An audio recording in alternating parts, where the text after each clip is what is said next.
Olá, sombrinhas e sombreiros, sejam muito bem-vindas e muito bem-vindos. Eu sou a Tati e este é o A Sombrinha no Vento, meu canal e podcast para ler capítulo a capítulo toda a obra de Carlos Ruiz Zafón. Você pode acompanhar pelo YouTube, é só procurar lá por A Sombrinha no Vento, ou se você preferir, você pode acompanhar por podcast mais Instagram. Só você procurar por A Sombrinha no Vento no seu agregador favorito. O podcast está disponível em todos os principais.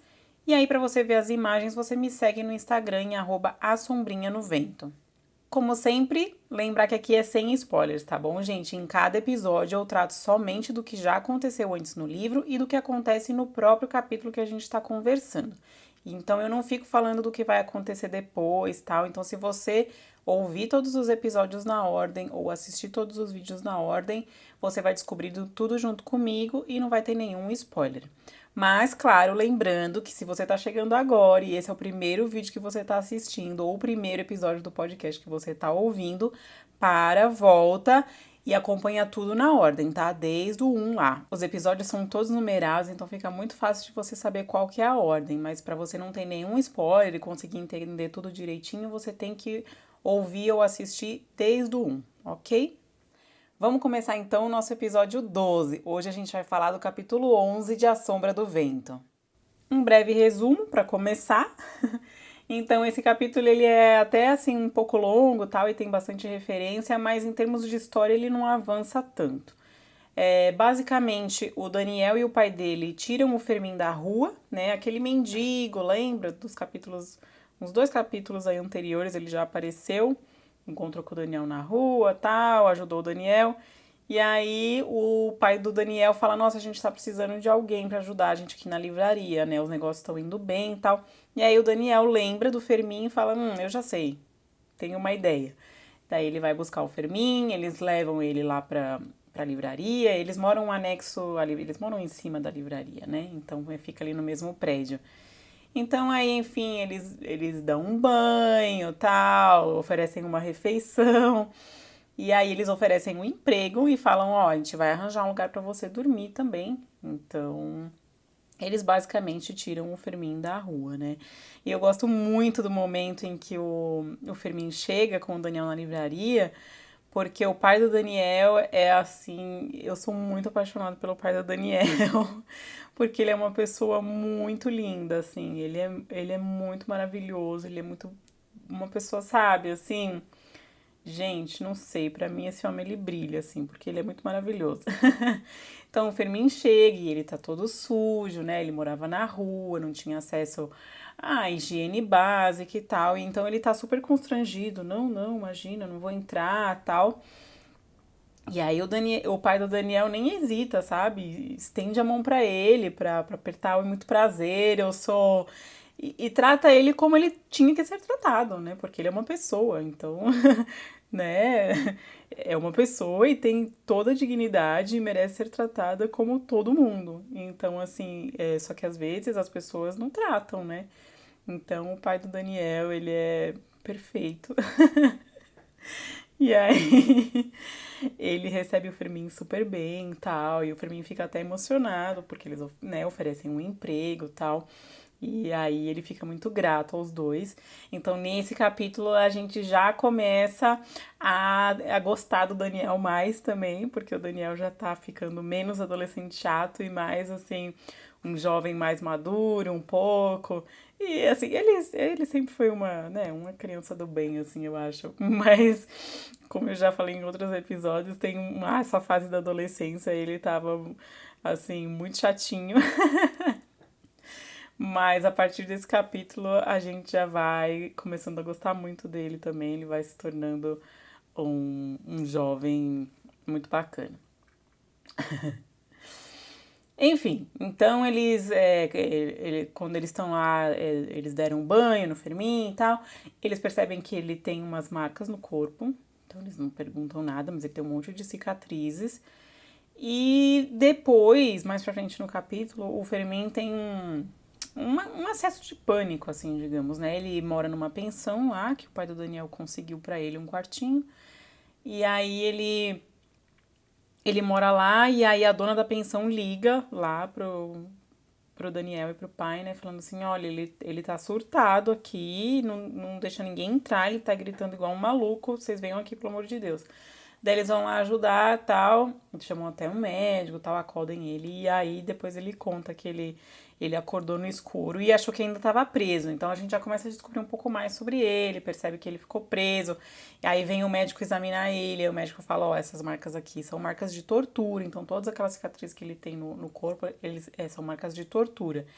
E no capítulo ele comenta, assim, que do inspetor fumeiro, tal, que ele tava meio, assim, fugindo do fumeiro, né? Dá pra perceber que ele e o fumeiro são inimigos, assim. Então a gente já fica desconfiado de que foi o fumeiro que torturou ele, né? Vamos ver se é isso mesmo. Vamos ver como é que a história vai evoluindo. Enfim, no final do capítulo, o Fermin e o Daniel estão vendo um filme, porque aí o Fermin tomou gosto por ver filmes, né? Conta toda essa parte de como ele ficou super amigo também do Daniel e do pai. Então, todos os domingos eles iam almoçar e depois iam no cinema. E aí tem esse domingo aí em que o Daniel e o Fermin estão lá vendo o filme. E aí o Daniel percebe que o estranho entrou no meio do filme e sentou ali. Então ele pensa, nossa, ele não me esqueceu, porque assim você percebe que já fazia um tempinho que ele não pensava muito no estranho, tal, tava com a cabeça em outro lugar. E aí ele fala, ixi, ele não me esqueceu. E aí o capítulo termina assim. Entrando nos detalhezinhos, primeiro eu vou falar da Hoja de Lunes, que seria a folha da segunda-feira, né? Traduzindo do espanhol para o português. Então, esse é um nome genérico para um grupo de jornais que era editado pela imprensa menor. Então, assim, não era dos principais jornais, sabe? Mas eram esses jornaizinhos menores, assim, das imprensas mais locais tal. E eles existiram desde 1925 até 1982, porque eles eram os únicos periódicos autorizados a serem publicados na segunda-feira. E por que isso? Porque os sindicatos, né, do pessoal que trabalhava ali com a imprensa e tal, conseguiu que tivesse uma obrigatoriedade do descanso dominical. Então, domingo ficava todo mundo de folga obrigatoriamente. Então, não tinha jornal para rodar na segunda-feira, né? Só que esses jornaizinhos menores e tal que surgiram, eles eram locais e eles eram publicados só de segunda-feira. Então, eles eram os únicos autorizados, porque eram menorzinhos e tal, e eram bem locais. E aí, por isso que de segunda, os únicos jornais disponíveis eram essas tais Hoja de Lunes. A parte que fala da Hoja de Lunes é nessa parte aqui, que o Daniel tá indo atrás do Fermin, né?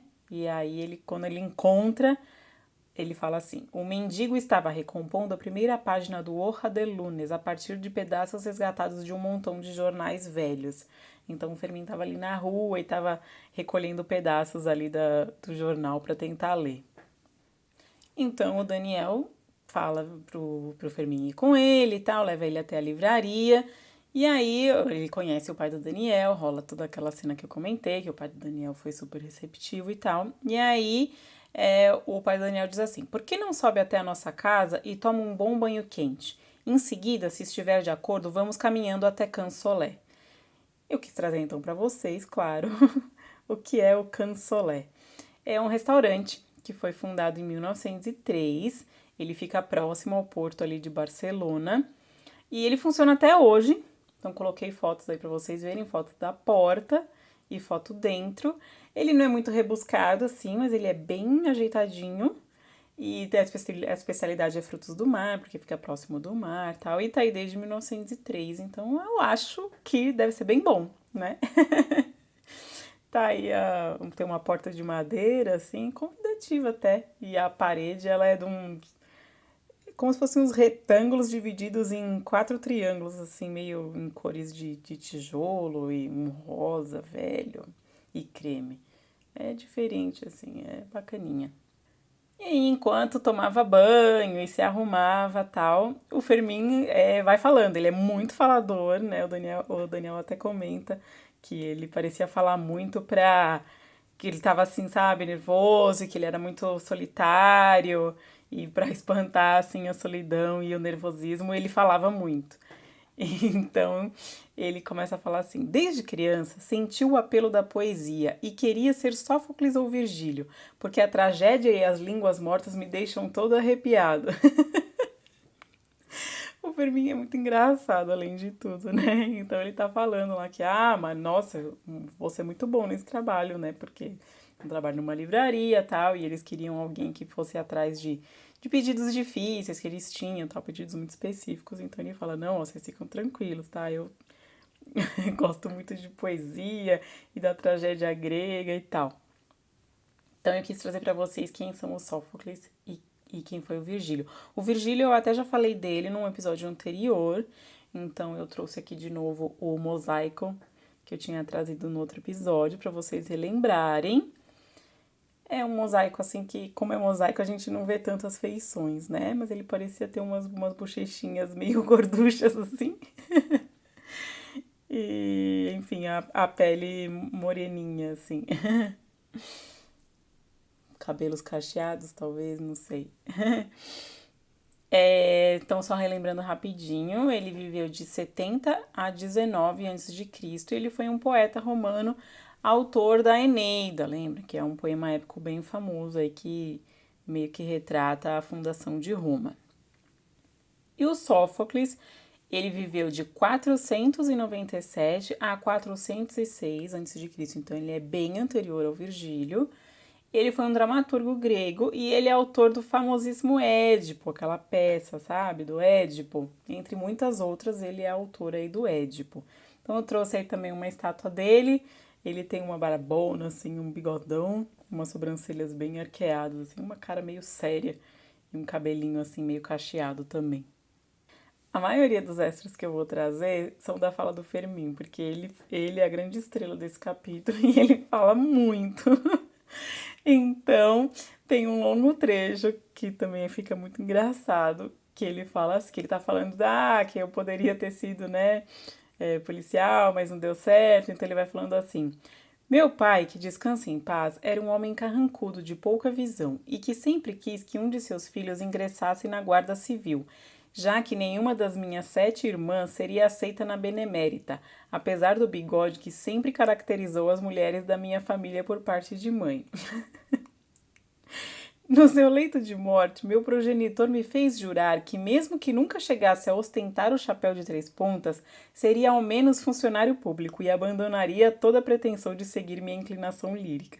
Então ele tá falando, né, que ele queria ser, enfim, escritor e poeta e tal, mas o pai era de pouca visão e não queria que ele fosse policial. Então eu quis trazer para vocês um pouquinho sobre a Guarda Civil e sobre essa tal de benemérita e o chapéu de 3 pontas que ele fala, que na verdade é tudo a mesma coisa. A Guarda Civil é uma das polícias espanholas e ela foi fundada em 1844, então é uma bem antiga, tem todos aqueles uniformes de gala e tal, e ela é popularmente conhecida como benemérita. Acho que talvez pelas pessoas meio, sabe, se referirem a benemérita instituição, tipo, importante essa instituição, então é conhecida como benemérita. Então por isso que ele fala aí, ser aceito na benemérita. A benemérita é a Guarda Civil.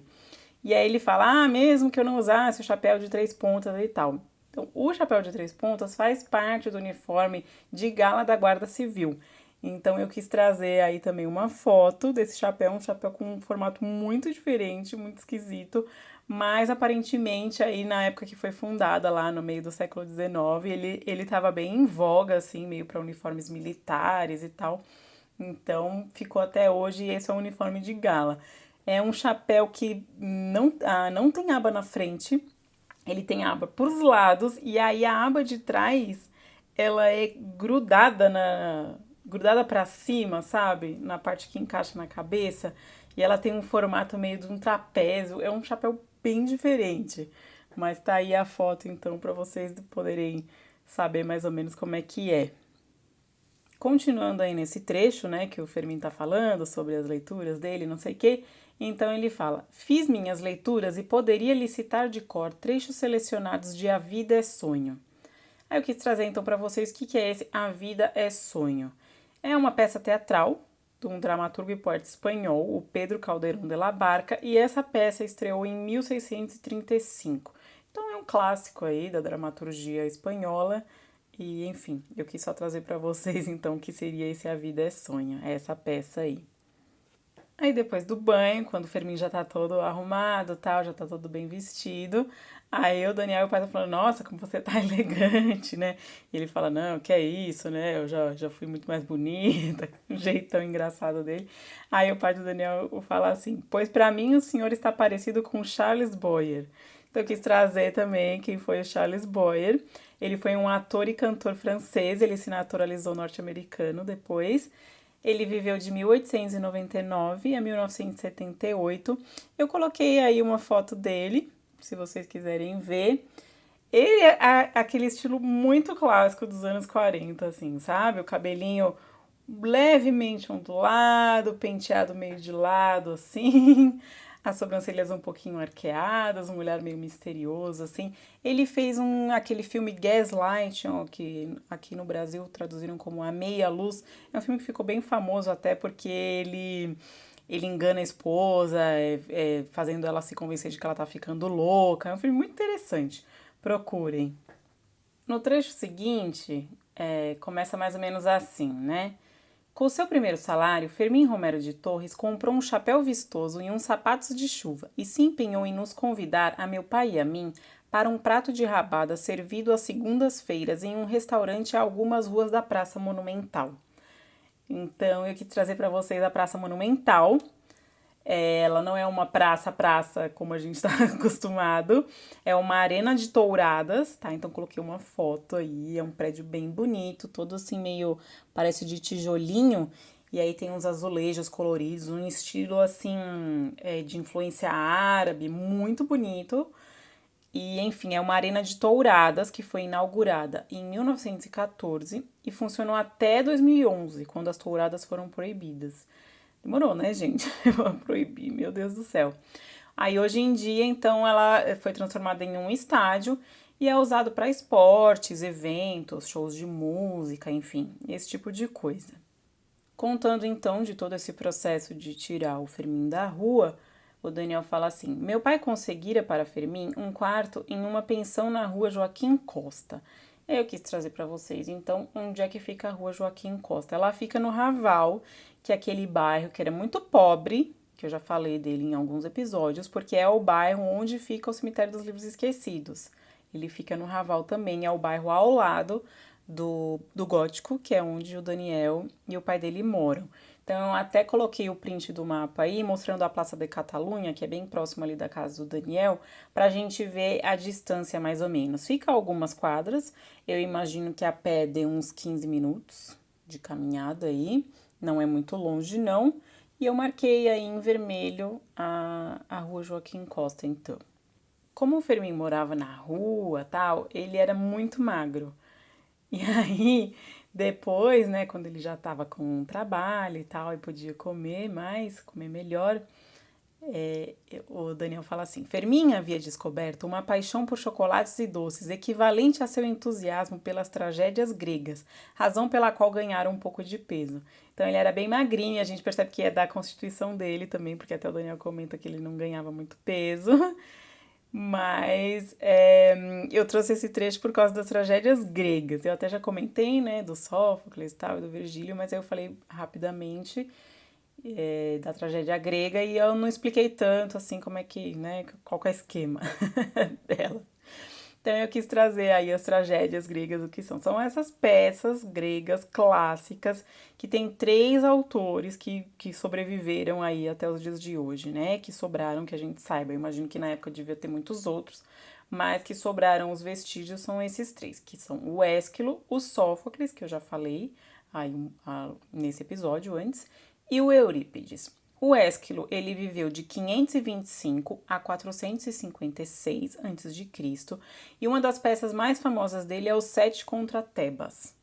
Tá? E não tem nenhuma das super conhecidas, mas eu dei uma olhadinha, que eu achei que era mais conhecida é essa.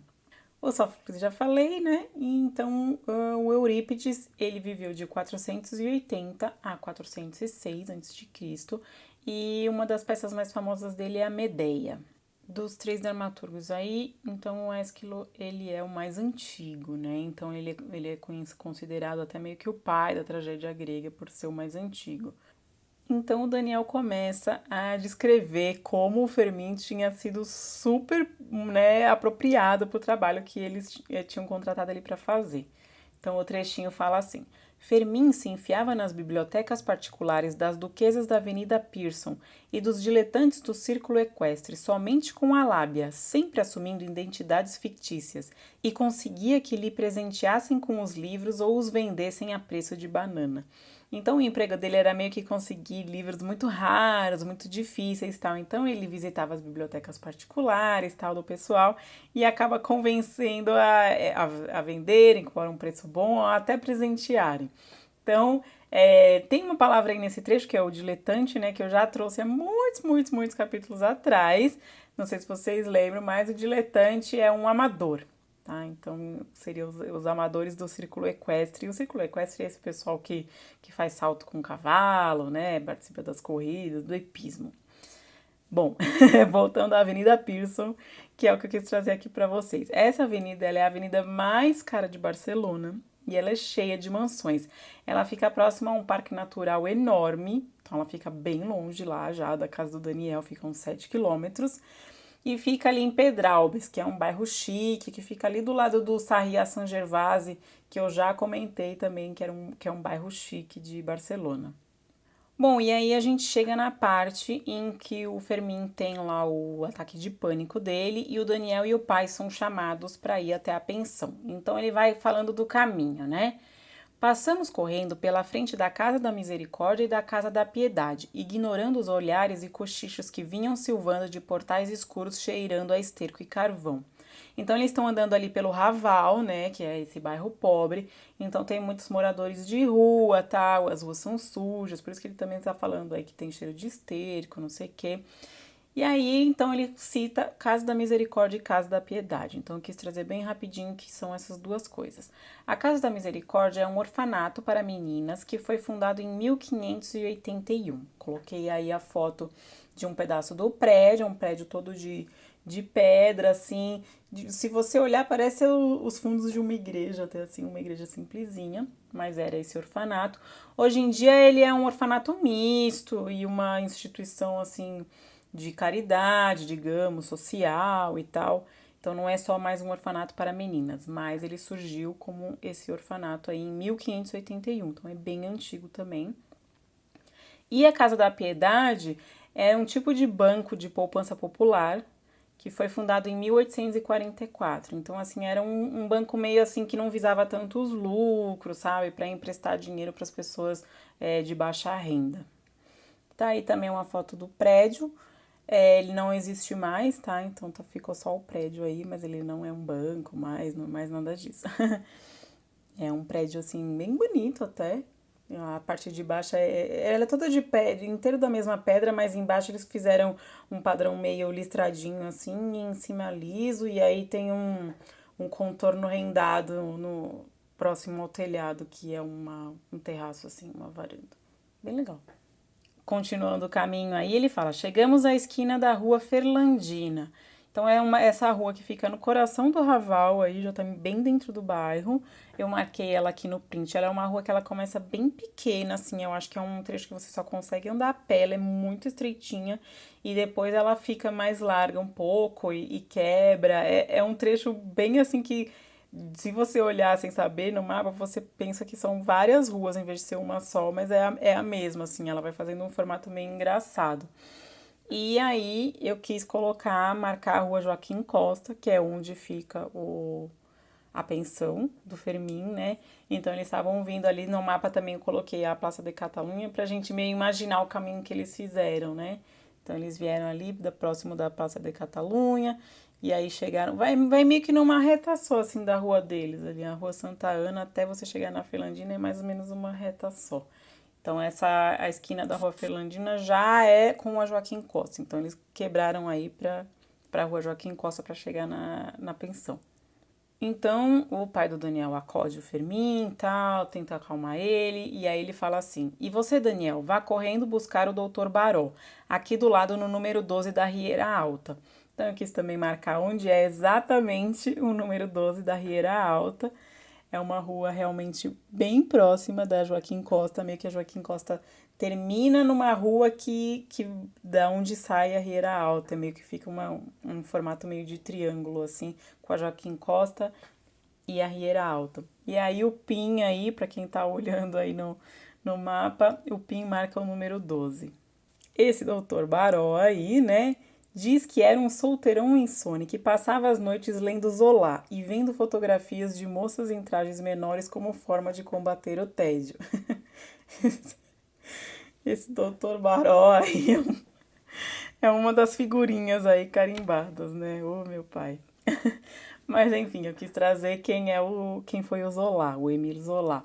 Ele foi um escritor francês que viveu de 1840 a 1902 e ele foi o autor de um famoso artigo chamado J'accuse, que quer dizer eu acuso. E nesse artigo ele acusava os responsáveis pelo processo fraudulento do Dreyfus. O Dreyfus ele foi um capitão lá do exército francês que foi injustamente acusado e condenado por entregar documentos secretos franceses ao Império Alemão.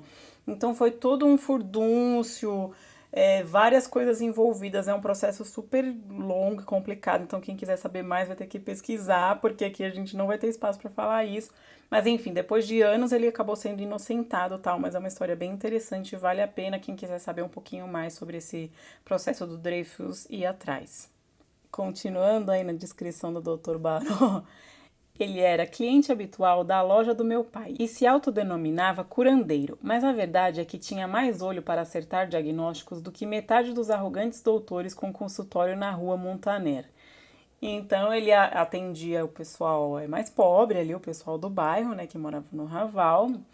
E então o Daniel tá falando que ele tinha, né, olho muito melhor para dar diagnóstico do que os médicos chiques lá da rua Montaner. Então eu quis colocar também onde fica a rua Montaner, que fica lá no São Gervásio, aquele bairro chique. Marquei aí, então, fica nesse bairro que é meio próximo ali a Pedralbes, que eu acabei de falar, que era naquela Avenida Pearson super chique. Então também fica aí num bairro elegante, a Rua Montaner. Depois que passou toda a confusão, o Fermin se acalmou, tal. O pai do Daniel pediu para a dona da pensão, a dona Encarna, né? Aliás, Encarna, gente, pra gente fica meio esquisito, mas é porque é o apelido do nome Encarnación, que é um nome comum, né, de lá na Espanha, que seria a encarnação, né, a dona Encarnação. Aqui, no Brasil, pelo menos, eu nunca conheci nenhuma encarnação. Então, mas lá na Espanha é um nome bem comum, né, Encarnación. Então, a dona Encarna é porque o nome dela é Encarnación. Então, o pai do Daniel pediu, falou, olha, dá mais uma chance pra ele e tal, não sei o quê. E então, ela resolveu dar uma outra chance. Falou, não, tudo bem, ok. E aí o Fermin ficou super grato, então ele diz assim, Fermin jurou a dona Encarna que pintaria a pensão e como sabia que ela era muito devota, que encomendaria para ela 10 missas na igreja de Belém.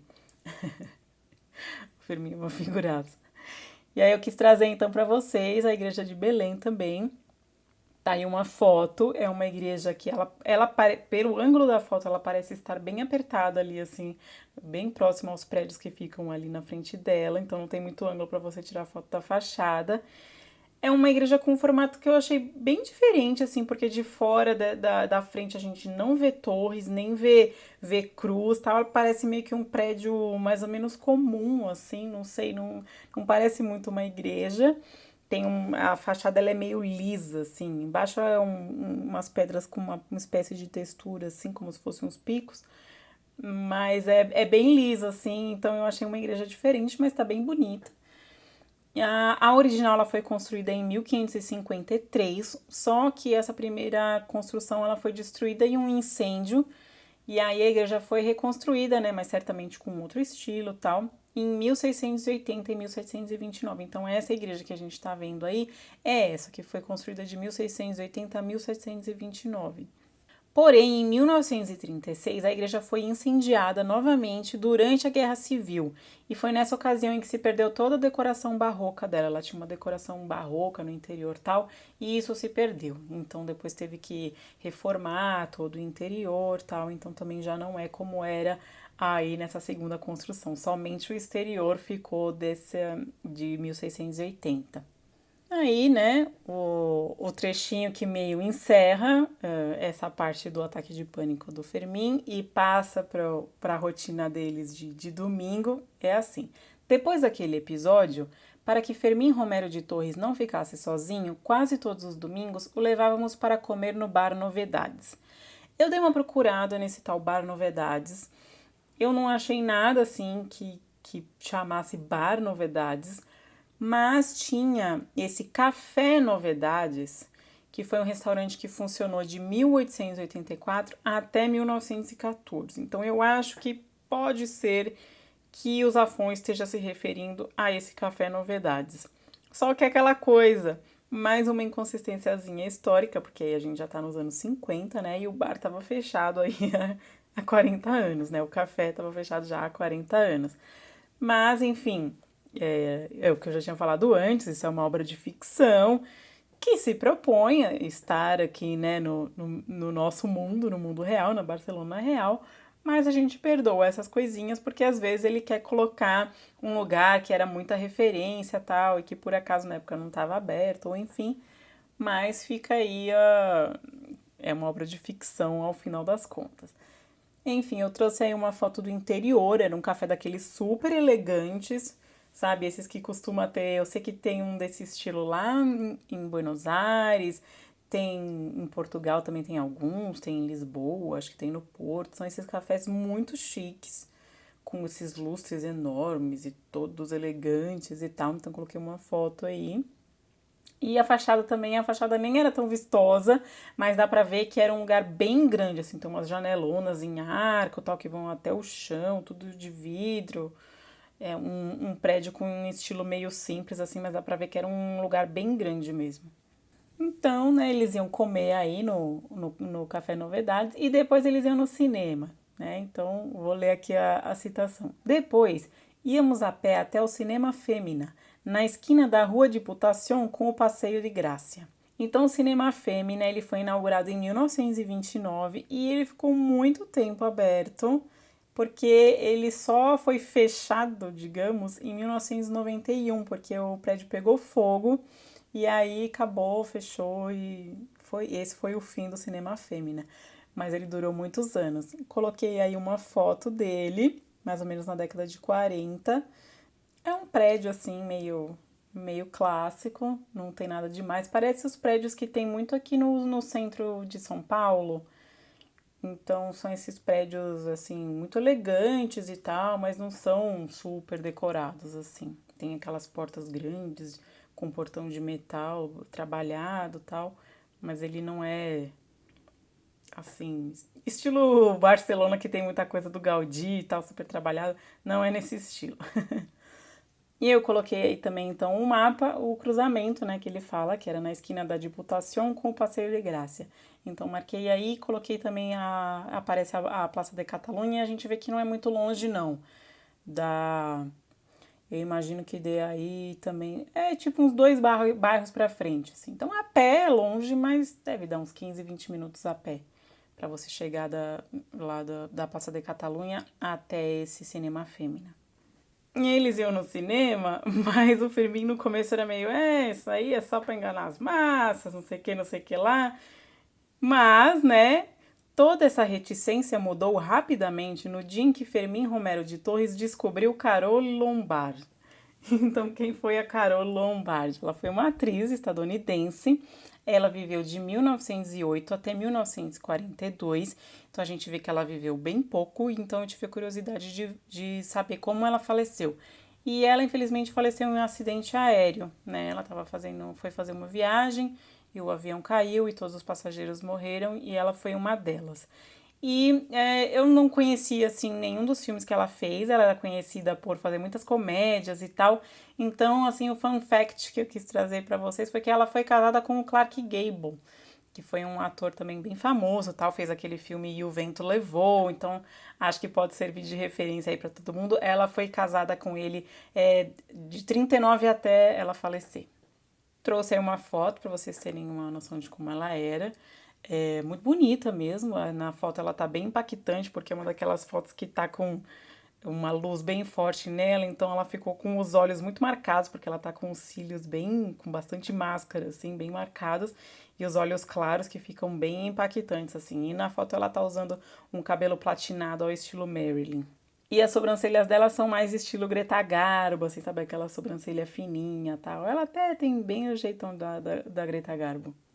O livro, então, fica um tempo aí falando sobre, né, o Fermin, como ele, as mulheres que ele gosta, tal. Então ele pergunta pro Daniel: "E você, qual é seu tipo de mulher?" Aí o Daniel responde: "A verdade é que não sei muito sobre elas." E aí o Fermin responde: "Saber ninguém sabe, nem Freud, nem elas mesmas. Mas isso é como a eletricidade, não é preciso saber como funciona para levar um choque." Então aí aquelas falinhas, né, do Fermin, que eu já comentei em outra parte, que são divertidas, mas tem aquela pontinha ali de, né, leve machismo, nem a mulherada se entende, aquela coisa, né? Mas enfim, eu achei divertida essa parte aí da eletricidade, que não é preciso saber como funciona para levar um choque. Ele é muito divertido. Mas enfim, ele cita o Freud, então eu acho que assim, todo mundo conhece o Freud, né? Famosíssimo, mas vou trazer aqui, né? Freud foi um neurologista e psiquiatra e ele foi o criador da psicanálise, então ele é muito famoso. Ele viveu de 1856 até 1939. Trouxe uma foto dele aí, meio clássica, assim, ele tá já careca, assim, com o cabelo branco, a barba também branca, fumando um charuto. E com o terno, assim, né? Que tem aqueles que tem colete e tal. É bem uma foto clássica que provavelmente você já deve ter visto. Como eu falei, fica um tempo aí falando, né, da mulherada, das atrizes que ele gostava e tal. Então cita a Veronica Lake, né? Diz assim: segundos depois, Veronica Lake fez sua entrada em cena e Fermin pulou para outra dimensão. Porque o Fermin ele não se interessava tanto pelos filmes, né? Ele queria mesmo era ver as atrizes bonitas. Então ele ficava falando e tal, o pessoal mandava ele calar a boca. E aí é daí que vem esse trecho aí, que acho que ele devia estar falando, e aí quando a Verônica Lake apareceu, aí ele já, pronto, já vai para outro mundo e só tem olhos para ela. Então, a Verônica Lake é outra atriz estadunidense, ela viveu de 1922 a 1973, é, bem bonita também, assim, tá com esse cabelo loiro aí de lado, aquele estilo bem anos 40, assim, bem diva, meio Ingrid Bergman, assim. E aparentemente ela serviu de inspiração para aquele personagem Jessica Rabbit, sabe? Do Uma Cilada para Roger Rabbit, que mistura animação com, enfim, com filme filmado, né? Com pessoas, com atores. Ela é em desenho a tal da Jessica Rabbit e aparentemente quem inspirou foi a Veronica Lake. Eu não conhecia nenhum dos filmes dela, mas assim, parece que ela interpretava muitas mulheres fatais, assim. Então, falando de mulheres fatais, tem o trecho assim, que o Daniel tá falando sobre o filme que ele tá vendo. O galã, um detetive cínico, mas de bom coração, explicava para um personagem secundário por que as mulheres como Veronica Lake eram a perdição de todo macho autêntico, e que apesar disso não havia saída senão amá-las desesperadamente e morrer traído por perfídia. Fermín Romero de Torres, que estava se transformando em um crítico experiente, chamava esse tipo de história o conto do louva-a-Deus. Então tá aí, né, ligando o Femme Fatale com o conto do louva-a-Deus, é exatamente isso, porque as fêmeas do louva-a-Deus, aquele bichinho, sabe? Não sei se vocês conhecem, até coloquei uma foto aí, é como se fosse um grilo, só que num salto, que ele fica com as patinhas da frente dobradas, então parece que ele tá assim com as mãos postas, por isso que chama louva-a-Deus, né? Mas a fêmea tem o costume de matar e comer o macho após o cruzamento. Então, assim, quer dizer, é a própria femme fatale aí, né? O cara vai se envolver com ela e vai se dar muito mal. Então, por isso aí que o Fermin chamava esse tipo de filme aí, com femme fatale, que só desgraçava aí a machaiada toda, de O Conto do Louva-a-Deus. Bom, de extra foi isso. A gente vai entrar agora no nosso dicionário. Hoje a gente tem bastante coisa até do dicionário. Vamos lá então. Primeira palavra é o batráquios. Batráquio seriam os anfíbios e aparecem nesse trecho aqui. É o Fermin, que tá logo que o Daniel encontra ele lá para chamar ele para trabalhar na livraria, que ele tá lá catando o jornal. Ele tá lendo uns trechos e fala: Deus do céu, mais um problema? Esses fascistas vão acabar transformando todos nós em uma raça de beatas e batráquios. Então era algum problema lá que tava tendo. Tava sendo relatado no jornal e aí ele já xinga. Fala, meu Deus do céu, esses fascistas malditos vão transformar a gente em beata e batráquio, né? Batráquio é anfíbio. Depois eu trouxe Nêmesis, que é o arqui-inimigo, né? Nêmesis é a mesma coisa que arqui-inimigo. Então aparece nesse trechinho aqui. A caminho da livraria, Fermim Romero de Torres me relatou toda a espécie de confusão que tinha vivido naquelas semanas, com o objetivo de se esquivar das forças de segurança do Estado, mais particularmente de sua nêmesis, um tal inspetor Fumeiro, com quem, ao que parece, tinha um longo histórico de conflitos. Então tá aí, o Fumeiro, né, é o arqui-inimigo do Fermim. Eu trouxe também presunto de Parma, que é um presunto, né, feito lá na cidade de Parma, que é uma cidade italiana, mas a gente costuma chamar de presunto tipo Parma, esse que eu coloquei na foto aí, que é aquele presunto que é feito da perna inteira do porco, tá ali, que vai ser defumado e, enfim, vai guardar ali, vai ser temperado daquela forma para virar o presunto e depois eles cortam bem fininho. Muita gente conhece como presunto de Parma mesmo, que é o mais comum. E ele aparece nesse trecho aqui.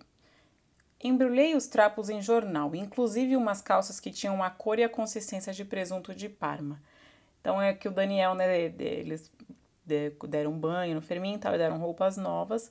E aí ele pega as roupas velhas, né, e sujas do Fermim e tava aí essa calça com cor e consistência de presunto de Parma. A próxima palavra é hercúlea. Então, eu trouxe mais por trazer, porque eu acho que todo mundo conhece, né? Hercúlea vem de Hércules, seria muito forte, né? Aparece nesse trecho aqui. Eles estão elogiando lá, né? O Fermin, o pai, o Daniel e o pai dele, falando: Nossa, você tá super bem, parece artista de cinema. Aí ele responde: Essa não, que já não sou como antes. Perdi minha musculatura hercúlea na prisão e desde então. Então tá aí, né? A musculatura hercúlea dele seria porque ele, supostamente, né? Segundo ele aí, ele era muito forte e tal, mas obviamente é brincadeira, né? Porque ele já é naturalmente magrelo. Tem um trechinho que diz assim: A noite estava fria, com um vento cortante e céu de alcatrão. Eu não sei se todo mundo sabe o que é alcatrão, então eu quis trazer, né? Alcatrão é piche, que o povo, né, para fazer asfalto aí. E no caso aqui seria o preto, né? O céu estava preto, estava bem escuro. Trouxe também amônia, que é a substância que causa o odor de urina, tal. Então, ele aparece nesse trecho aqui. Olha, senhor Samperi, esta é uma casa decente de categoria. Sobram ofertas, não tenham por que aguentar essas cenas, disse ela. Ela, no caso, é a dona Encana, tá? Esse trecho é quando o Daniel e o pai chegam lá na pensão e a dona da pensão tá falando: Meu Deus do céu, tá acontecendo esse fuzuê aqui, eu não preciso disso. Disse ela enquanto nos guiava por um corredor escuro cheirando a umidade e a amônia. Então, assim, a pensão era meio fedidinha aí, né? Tinha esse cheiro de urina. Quando o Daniel e o pai chegam lá, né? Os pensionistas começam tudo a botar a cabeça para fora da porta, todo mundo quer ouvir e tal, quer ver. E então ela fala assim, a dona Encarnação: Venha, e os outros vão dormir, que isso aqui não é teatro de revista. Então eu quis trazer o que seria o teatro de revista, né? Que é um gênero popular de teatro, em forma de esquete e tal, de comédia, às vezes tem música, enfim, tipo de teatro popular.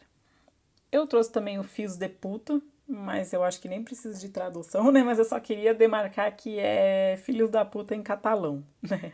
Acho que deu pra perceber, mas enfim, tá aí, quis pontuar.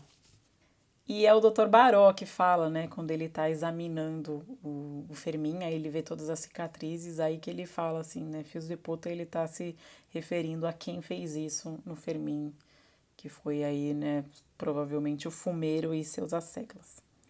Trouxe também Generalíssimo, que é uma maneira que eles se referiam a Franco, tá? Como ele era ditadura militar, ele seria o general lá, um master general, então um generalíssimo. E aí, o trecho é o seguinte, que ele tá falando que eles iam no cinema e tal, e às vezes eles chegavam meio atrasados, né? Então, um dos lanterninhas era amigo do meu pai e nos deixava entrar pela porta de incêndio no meio do noticiário, sempre no momento em que o generalíssimo cortava a faixa inaugural de algum novo reservatório de águas. Então, é porque nessas coisas de ditadura, sempre tem aquele noticiário meio fanista, sabe? Então, você ia no cinema e tinha que ver a coisinha chata lá, falando, ai, como é lindo, né? Como o Franco faz coisas maravilhosas, achando que engana o povo. Então tá aí, o generalíssimo é o Franco. Depois eu trouxe Tourada, que eu até já comentei daquela praça a Praça Monumental, né, que é uma arena de touradas e tal. Mas se alguém não souber o que é tourada, né, é um espetáculo no qual os toureiros, né, que são os caras lá que ficam incitando um touro bravo a lutar até a morte. Então é um esporte bem violento, assim, muito. Eles matam o bicho ali, é uma coisa horrível. Ficava lá instigando, espetando o bicho. Demorou para ser proibido, né? Porque é uma coisa bem violenta mesmo, bem sanguinolenta. E o trecho em que eu quis trazer para falar da tourada é o seguinte. O Fermin, né, que ele não gostava de cinema, assim, digamos, né? Aí ele respondeu, aí o Daniel, nossa, mas você não gosta de cinema? Aí ele responde, cá entre nós, essa tal de sétima arte me irrita. Sétima arte é uma forma de se referir ao cinema, tá? A meu ver, não passa de uma forma de anestesiar a plebe embrutecida, pior do que o futebol ou as touradas. O cinema nasceu como uma invenção para distrair as massas analfabetas e 50 anos depois continua do mesmo jeito. Então tá aí, ele ficava reclamando, falava que era coisa para distrair as massas analfabetas, tal, pro povo não perceber que tá, né, no cocô, para não falar outra coisa. Então é aí, é o famoso pão e circo, né? Tó, dá pão e dá diversão que o povo não reclama de nada. Então ele falava que era isso, mas depois que ele viu lá as bonitonas, ele logo se converteu ao cinema, né, senhor Fermin? Mas convertido ou não, ele ficava falando no meio do filme. Então o povo reclamava. E aí tem o trecho que é assim: cale a boca, seu papagaio, senão vou chamar. Eu não consigo nem ler.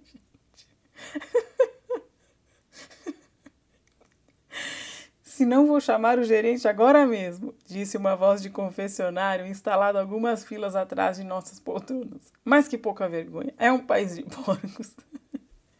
Que o Fermin tava falando dos atributos lá, né? Da Carol. Super alto. Eu só quis trazer essa voz de confessionário aí, porque, pra quem não souber, né, seria uma voz baixa, com um cochicho, né, porque o confessionário é lá onde as pessoas vão, né, os católicos, né, vão para contar os pecados pro padre e ser perdoados, né, receber a absolvição, é o confessionário. E aí, claro, todo mundo, né, tá falando as bobagens que fez, então todo mundo fala bem baixinho. Então a voz de confessionário seria essa voz baixa aí, um cochicho. E nos mantendo no tema aí, né, de padre, confessionário, eu trouxe seminarista, que talvez as pessoas não saibam o que é. E o seminarista é um jovem que estuda e se prepara para ser padre, tá? Então é a pessoa que está lá estudando e se preparando para depois, mais tarde, receber as ordens e se tornar padre. E o seminarista aparece nessa parte aqui. Porque o Daniel falou: ah, a gente precisa arranjar a gente precisa arranjar uma mulher pra você, Fermin, que ele tava lá todo babando pelas atrizes, então o Daniel falou isso. E aí ele respondeu assim: andei pensando nessa sua história de outro dia de me arranjar uma mulher. Talvez tenha razão. Na pensão há um inquilino novo, um ex-seminarista sevilhano engraçadíssimo, que de vez em quando aparece com umas mulheres fantásticas. Então tá aí, o ex-seminarista é esse cara que estava lá estudando, aí viu que não quero ser padre, desistiu. Então, o ex-seminarista. Sevilhano é natural de Sevilha, que é uma cidade que fica no sul da Espanha, mais ou menos na altura do Estreito de Gibraltar. Tá? Ela não é uma cidade marítima, ela fica mais pro interior do país, mas ela fica mais ou menos ali, né, nessa altura de Gibraltar. Depois eu quis trazer ascetismo, que é um estilo de vida frugal, assim, contemplativo, de mortificação dos sentidos e tal. E aparece aqui. Fermim Romero de Torres olhou-me devagar, intrigado com aquela manifestação de ascetismo. Isso é porque ele pergunta pro Daniel, aí, que tipo de mulher você gosta, tal? E o Daniel fala, pra ser sincero, eu não tenho experiência nenhuma com mulher. Então, por isso aí que seria essa manifestação de ascetismo, que ele não tem experiência com mulheres, então teria esse estilo de vida mais assim, mais pra seminarista. Por fim, tem o trechinho no final, depois que o Fermin levanta e vai pegar uns doces lá no meio do filme, e enquanto isso o Daniel vê o estranho. E aí o estranho some antes do Fermin voltar. E aí quando ele volta, o Fermin fala, estou sentindo um cheiro estranho, como um peido rançoso, de notário ou procurador. Meu Deus, como é debochado. Mas era, enfim, o cheiro de papel queimado, que o estranho tá sempre fumando aqueles charutos de papel ou de livro. Aí eu quis trazer então rapidinho o que seria notário e o que seria procurador. Notário é o profissional do direito que faz a verificação e autenticação de documentos, escrituras e registros. É o tabelião, sabe? O cara do cartório. Isso que é um notário. E o procurador é um magistrado, né? Um juiz, uma figura importante aí também do direito.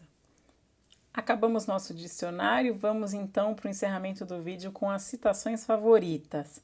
A primeira que eu quis trazer é o Fermin falando sobre o pai dele. E o Fermin é divertidíssimo, mas esse trecho é muito bom. Diz assim: sou daqueles à moda antiga, para quem um pai, mesmo burro, deve ser obedecido. O senhor me entende? Ai, eu não aguento, gente. Então, o pai do Fermin aí, coitado, era burro, mas o Fermin achava que ele tinha que obedecer do mesmo jeito.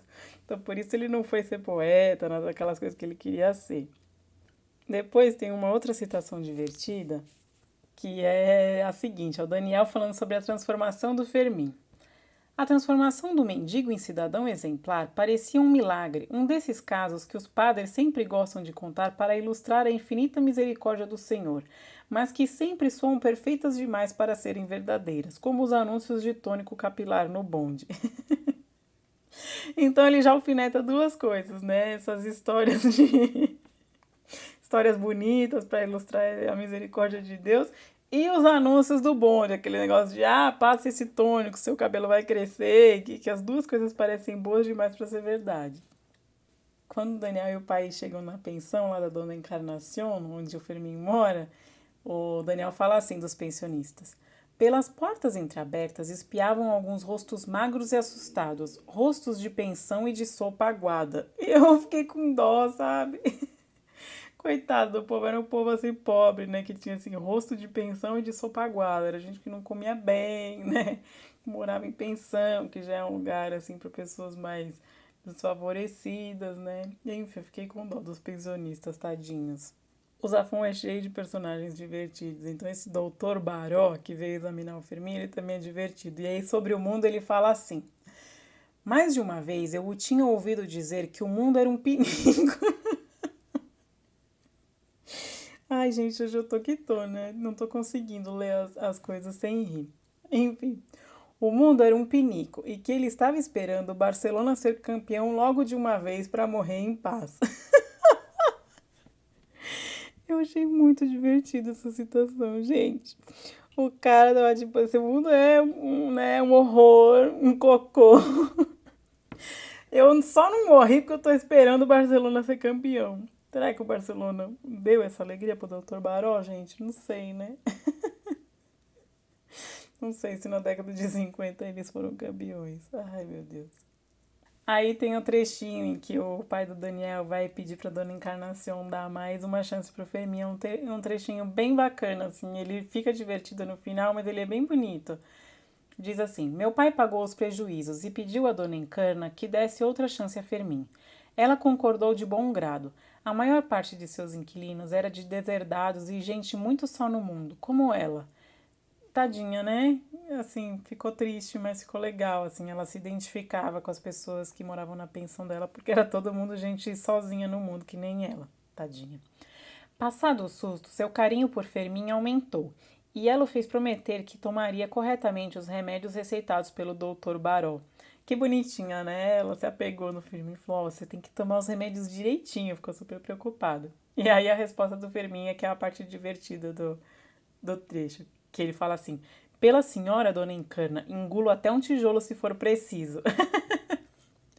Ai, o Fermin, ele é muito divertido. Aí tem, aí tem essa parte que eu achei engraçado também, que era o Fermin saindo do cinema, né? Da vez que ele descobriu a Carole Lombardi, que tinha ali os atributos, né? No busto. Fermin Romero de Torres suspirou, sua mente ainda relembrando as delícias da lei da gravidade. Então eu achei muita graça desse delícias da lei da gravidade aí. Achei uma maneira bem divertida do Safon colocar aí no que o Fermin tava pensando, né, gente? Achei divertido. Aí no assunto, né, mulheres aí do Fermin, o Fermin comentando sobre como o seminarista conseguia as mulheres, né, dele lá. Não sei a razão de seu sucesso, pois ele é um rapaz sem maiores atrativos. Mas quem sabe ele as deixa tontas com seus padrinosos. Que ele tava, meu Deus, esse cara é feio, né? Não sei como ele consegue essas mulheres bonitas. Então ele fala, sei lá, vai ver que ele deixava elas meio atordoadas ali com os padrinosos, né? O Padre Nosso seria o Pai Nosso, né? Aquela oração, acho que a maioria das pessoas conhece, é uma oração bem comum e bem famosa.